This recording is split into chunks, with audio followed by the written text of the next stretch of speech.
అమరావతిలో ఆలయాన్ని కట్టినా అది వైఎస్ఆర్సీపీనే, వైజాగ్లో ఆలయాన్ని కట్టినా అది వైఎస్ఆర్సీపీనే, భువనేశ్వర్లో ఆలయం కట్టినా అది వైఎస్ఆర్సీపీనే, హైదరాబాదులో జూబ్లీ హిల్స్లో ఆలయాన్ని కట్టినా అది వైఎస్ఆర్సీపీనే, చెన్నైలో కూడా ఆలయాలు కట్టినా అది వైఎస్ఆర్సీపీనే.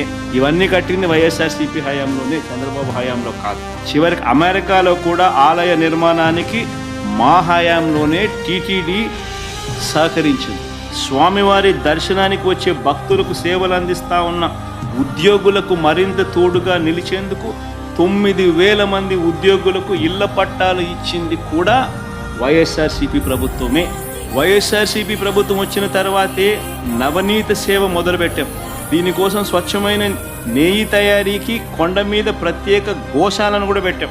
శ్రీవారి ఆలయంలో అర్చకుల జీతాలు రెట్టింపు చేశాం. మతాధిపతులందరితో కూడా విద్వత్ సదస్సులు నిర్వహించింది కూడా మేమే. ఏ రకంగా చూసుకున్నా కూడా ఏదైనా మంచి జరిగింది అని అంటే అది జరిగింది వైఎస్ఆర్సీపీ ప్రభుత్వ హయాంలోనే అని చెప్పడానికి అన్నీ కూడా ఎగ్జాంపుల్స్.